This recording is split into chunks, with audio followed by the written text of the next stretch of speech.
Hello students, आज की class में आपका स्वागत है। अभी तक हम अवलोकन के प्रकारों में सहभागी अवलोकन के बारे में पढ़ रहे थे। सहभागी अवलोकन जो कि अनियंत्रित अवलोकन का एक प्रकार है। सहभागी अवलोकन के लक्षण, सहभागी अवलोकन के लाभ, गुण, दोष और सहभागी अवलोकन की सीमाओं के बारे में इससे पहले की कक्षाओं में हमने पढ़ा है। आज हम बात करते हैं अनियंत्रित अवलोकन के दूसरे प्रकार असहभागी अवलोकन पे। असहभागी अवलोकन क्या है? सहभागी अवलोकन का बिल्कुल विपरीत परिस्थितियां, विपरीत कार्यप्रणाली असहभागी अवलोकन है। जब कोई अवलोकन करता किसी समूह के जीवन में भाग लिए बिना ही समूह की क्रियाओं से अलग रहकर एक वैज्ञानिक की भांति तटस्थ दृष्टा के रूप में अध्ययन करता है, तब वह असहभागी अवलोकन कहलाता है। तो स्पष्ट है कि इस विधि में अध्ययनकर्ता समूह या समुदाय में जाकर लंबे समय तक निवास नहीं करता और ना ही उसके गतिविधियों में भाग लेता है, जैसा कि सहभागी अवलोकन की एक महत्वपूर्ण विशेषता है। तो वो एक अपरिचित या मौन दर्शक के रूप में अवलोकन करता है। तो इस प्रकार के अवलोकन में या इस प्रकार के अध्ययन में स्वतंत्रता रहती है, निष्पक्षता भी अधिक संभावना रहती है, क्योंकि वह उसमें शामिल नहीं होता, उस समूह की से इतना घनिष्ठ नहीं होता, इतना नजदीक नहीं जाता, इतना आत्मीय नहीं होता, तो वो फिर निष्पक्ष रह पाता है और उसकी स्वतंत्र अभिमति, स्वतंत्र सोच, विचार रह पाते हैं। और जो इस प्रकार का अवलोकन होता है उसमें वो लोगों को बिना सूचना दिए घटनाओं के समय उपस्थित हो जाता है और जानकारी प्राप्त कर लेता है, और जो कुछ भी देखता है उसकी गहराई से जानकारी प्राप्त करता है। पूरी तरह से असहभागी अध्ययन हालांकि संभव नहीं है, क्योंकि अवलोकनकर्ता को कुछ क्रियाओं में तो शामिल होना ही पड़ता है, गतिविधियों में समूह के समक्ष, समूह के लोगों के साथ रहना ही पड़ता है। तो इसीलिए गुडे एवं हट कहते हैं कि विशुद्ध असहभागी अवलोकन कठिन है। ऐसा असहभागी विधि का प्रयोग प्रायोगिक अवलोकन के लिए अधिक होता है, जैसे कि किसी फैक्ट्री में वहां की जो लेबर है, श्रमिक हैं, मजदूर हैं, उनका अध्ययन इस विधि के द्वारा किया जा सकता है, क्योंकि दूर बैठ करके अध्ययन किया जाता है।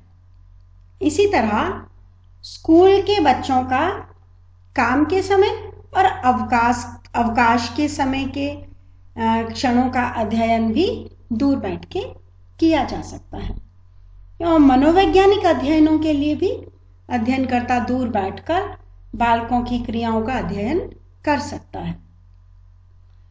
किंतु ये इसका ध्यान रखना चाहिए इसमें कि इस विधि में समूह के बाहरी लक्षणों का अध्ययन ही संभव है।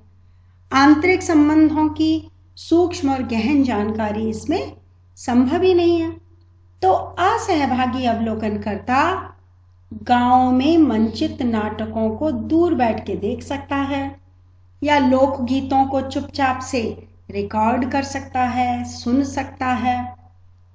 इस तरह से वह असहभागी होकर अवलोकन कर सकता है। तो असहभागी अवलोकन कब किया जाना चाहिए और क्या उसके गुण और लाभ हैं, ये हम अब आगे देखते हैं।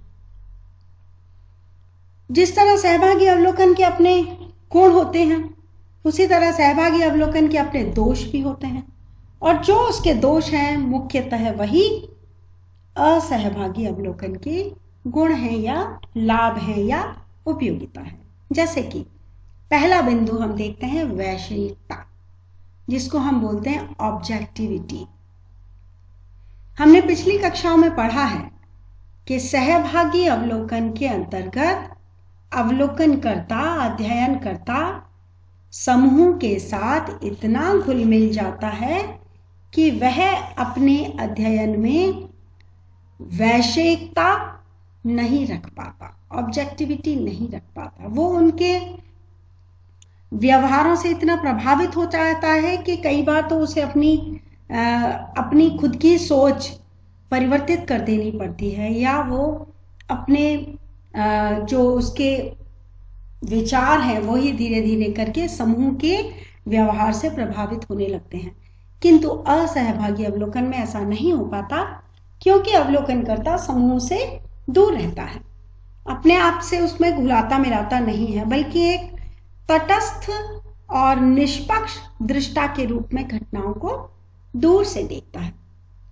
तो इस वजह से उसकी उपस्थिति होने के कारण कोई भी घटना प्रभावित नहीं होती और वह भी घटनाओं से प्रभावित नहीं होता।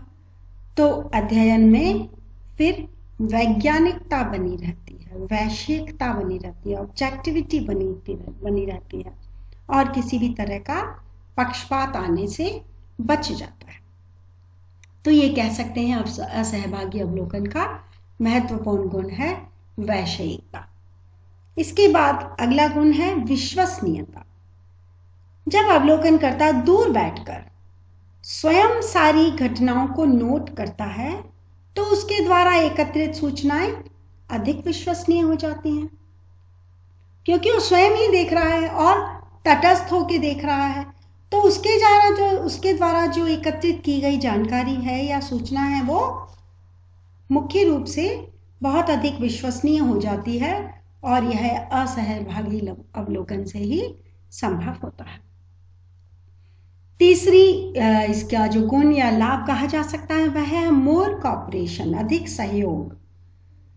जिस समूह का वह अवलोकन कर रहा है उसके साथ में घुलता मिलता नहीं है, उनको बता देता है या तो कि मुझे आपकी इन क्रियाओं का अवलोकन करना है, आपके इस जो भी आपके यहाँ सम्मेलन होने जा रहा है उसको मैं देखना चाहता हूँ, अपने रिसर्च में उसको काम में लूंगा।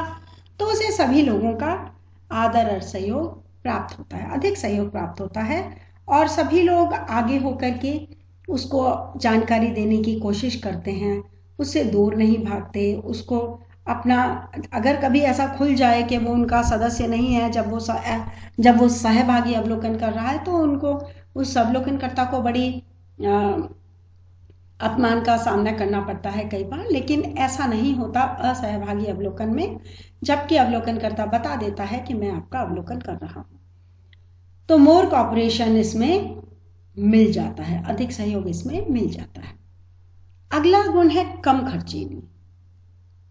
सहभागी अवलोकन तो बहुत खर्चीला होता है, उसमें बहुत अधिक समय लगता है, बहुत अधिक श्रम लगता है, स्वयं करता है, कुछ सह अवलोकनकर्ताओं को या साथियों को उसको लेना पड़ता है अध्ययन के लिए, तो वह अधिक खर्चीला भी हो जाता है, श्रम साध्य, समय साध्य और धन साध्य हो जाता है। जबकि असहभागी अवलोकन कम खर्चीला होता है, इसमें कम समय खर्च होता है तो निश्चित रूप से धन भी कम ही खर्च होता है। अगला आप लिख सकते हैं विस्तृत, सूक्ष्म और यथार्थ ज्ञान। क्योंकि इसमें अवलोकनकर्ता एक दर्शक के रूप में रहता है, एक दर्शक के रूप में दूर बैठ करके घटनाओं की विस्तृत, सूक्ष्म और यथार्थ जानकारी प्राप्त कर सकता है, जो कि सहभागी अवलोकन में, सहभागी अध्ययन में संभव ही नहीं होता। क्योंकि अभिनेता की अपेक्षा दर्शक ही किसी नाटक की वस्तु स्थिति को सही रूप में आंक सकता है। जबकि सहभागी अवलोकन में क्या होता है कि जो अवलोकन करता है वो एक तरह का अभिनय करने लग जाता है, दर्शक नहीं रहता, और वो जाकर के उस ग्रुप का एक सदस्य बन जाता है, उनके साथ साथ उस जीवन को, उस जीवन शैली को, उस तरीके को जीने लग जाता है। तो इस तरीके से वह दर्शक नहीं रहता और सही जानकारी प्राप्त करने में असफल रहता है। तो जब एक दर्शक की तरह से अवलोकन किया जा रहा है तो विस्तृत जानकारी मिलती है, पूरी विस्तार से शुरू से आखिर तक उस घटना के क्रम को अच्छी तरह से वह देख सकता है। साथ ही सूक्ष्म जानकारी, छोटी से छोटी जानकारी के बारे में भी वो सफल रहता है प्राप्त करने में, और एक यथार्थ ज्ञान मिलता है क्योंकि वो देख रहा है, समझ रहा है, परिस्थितियों को सामने घटित होते हुए वह अवलोकित कर रहा है। तो सारा जो संपूर्ण ज्ञान उसे प्राप्त हो रहा है वह यथार्थ है, वास्तविक है, झूठ नहीं है, प्रामाणिक है। तो इस प्रकार से कहा जा सकता है कि सहभागी अवलोकन जहां पर असफल रहता है वहीं असहभागी अवलोकन सफल हो जाता है। जो कमियां सहभागी अवलोकन की होती हैं उन कमियों को दूर किया जा सकता है, उन कमियों से, उन दोषों से मुक्त रहा जा सकता है यदि अध्ययनकर्ता असहभागी अवलोकन का प्रयोग करते हुए प्राथमिक सामग्री का संकलन करता है। यह भी सही है कि सहभागी अवलोकन हो या असहभागी अवलोकन, दोनों ही अनियंत्रित अवलोकन के प्रकार हैं और दोनों के ही माध्यम से सामग्री को एकत्रित किया जाता है। तो आज के लिए बस इतना ही। कल की क्लास में हम असहभागी अवलोकन के दोष और सीमाओं पर चर्चा करेंगे। Thank you.